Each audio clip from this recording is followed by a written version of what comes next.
दोस्तों, जामवंत जो एक महान योद्धा थे, लेकिन कहा जाता है हमने उनके चरित्र को केवल एक वृद्ध प्राणी के रूप में ही देखा, क्योंकि रामायण काल में आते आते वह बहुत ही वृद्ध अवस्था में आ चुके थे, जिसके तहत वह केवल उस समय वीर वानरों और योद्धाओं को निर्देश और उपदेश देते हुए ही नजर आते थे। लेकिन उस समय भी जामवंत जी में इतना पराक्रम था कि वह उस समय रामायण काल के कई योद्धाओं को हराने में समर्थ थे। लेकिन एक ऐसा रहस्य जिसमें जामवंत जी रावण और उसका पुत्र मेघनाद से युद्ध के लिए भिड़ गए थे। आखिर यह युद्ध क्यों हुआ और इसका परिणाम क्या था, इसे जानकर आप भी चकित रह जाएंगे। इससे पहले आगे बढ़ने से भगवान श्री राम का नाम लेकर प्लीज चैनल को सब्सक्राइब कर कमेंट में जय श्री राम जरूर लिखें। लेकिन आगे बढ़ने से पहले जामवंत जी का संक्षिप्त में इतिहास जानना बहुत ही आवश्यक है। वाल्मीकि रामायण बालकांड सर्ग 17 के अनुसार भगवान विष्णु को भगवान श्री राम के रूप में अवतरित होते देखकर ब्रह्मा जी ने सभी देवताओं से कहा, आप भी वानर ऋच किसी न किसी रूप में अपना अंश धरती पर भगवान श्री राम की सहायता के लिए भेजना है। मैंने तो आज से पहले ही भालुओं में श्रेष्ठ जामवंत जी को पहले ही जन्म दे दिया था। इसीलिए दोस्तों, जामवंत जी का जन्म उस समय हुआ था जिस समय ना कोई ब्रह्मांड और ना कोई काल समय था, और श्री राम के काल तक उनकी आयु 6 मनवंतर थी। और कहा जाता है जब भगवान विष्णु ने वामन अवतार लिया था, उस समय जामवंत बहुत ही शक्तिशाली थे। भगवान वामन ने जब 3 पग में तीनों लोकों को वश में कर लिया, उस समय जामवंत जी ने यह समाचार सभी देवताओं को देने के लिए सर्वत्र तीनों लोकों की यात्रा की, और वह यात्रा केवल 3 क्षण के भीतर ही 18 बार उन तीनों लोकों की थी। इससे ही आप उनकी गति और शक्ति का अनुमान लगा सकते हैं। रामचरित्र लंका कांड के अनुसार जब रावण के कई सैनिक मारे जा रहे थे, उन सबको देखकर अब उसने अपने पुत्र मेघनाद को युद्ध में भेजा। युद्ध में मेघनाद अपनी मायावी शक्ति से आकाश में अपने रथ पर चढ़ के चला गया और आहास करता उन वानर सेनाओं पर गरजने लगा, और अपनी मायावी शक्तियों से वह आकाश के माध्यम से भगवान श्री राम, लक्ष्मण और विभीषण पर अपने मायावी अस्त्रों से प्रहार करने लगा, और वह नागपाश के माध्यम से उन्हें बंदी बना लेता है।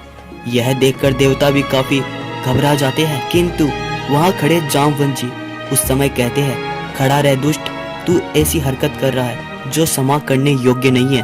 तब मेघनाद कहता है, हे ऋच, मैं तुम्हें एक बुजुर्ग समझकर तुम्हारे प्राणों को छोड़ दिया था, किंतु तुम भी इसी प्रकार व्यर्थ व्यंग्य कर रहे हो और अब तुम ही मुझे ललकारने लगे हो। ऐसा कहकर मेघनाद ने एक चमकता हुआ बाण जामवंत जी की ओर छोड़ा, किंतु जामवंत जी के पराक्रम को देखते हुए जामवंत जी ने आखिरकार अपने बल को दिखाया और उस तीर को हवा में ही रोक लिया और उसे मेघनाद पर ही छोड़ दिया।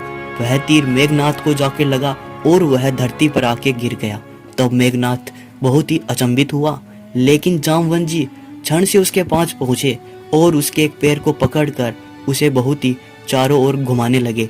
यह देखकर मेघनाद बहुत ही घबरा गया, किंतु उसे आशीर्वाद के रूप में शक्ति प्रदान थी जिससे उसका वध नहीं हो सकता।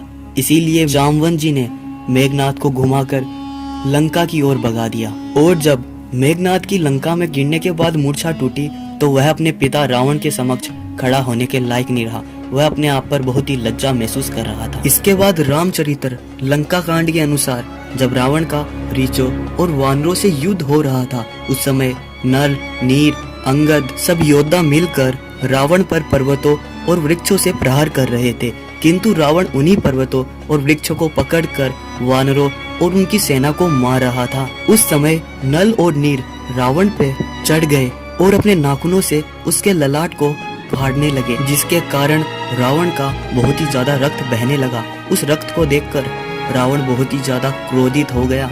इसके बाद रावण ने अपने दिव्य धनुष से सभी वानरों और योद्धाओं पर कई दिव्य प्रहार किए, जिससे वह मूर्छित हो गए। यह देखकर रावण काफी ज्यादा प्रसन्न हुआ, लेकिन जब जामवंत जी ने यह देखा कि रावण ने सभी वानर और ऋक्षों को मूर्छित कर दिया है, तो जामवंत जी भी क्रोध में आकर रावण की ओर बहुत ही तीव्र गति से दौड़े और अपनी संपूर्ण शक्ति से रावण पर उछलकर एक लात मारी, जिससे रावण के शरीर पर महाप्रचंड प्रहार हुआ और रावण उसको सहन नहीं कर पाया और धरती पर जाके गिरा और मूर्छित हो गया। यह देखने के बाद रावण के हाथों में काफी भालू और सैनिक थे जो स्वयं ही छूट गए। इसके बाद जामवंत जी वहीं से भगवान श्री राम के पास पुनः लौट गए। दोस्तों, रामचरितमानस के ये दोनों ही वृतांत यह दर्शाते हैं कि जामवंत जी कोई साधारण योद्धा नहीं थे, वो महान शक्तिशाली और महान पराक्रमी योद्धा थे। उन्होंने अकेले ही रावण और मेघनाथ दोनों का घमंड चूर चूर कर दिया।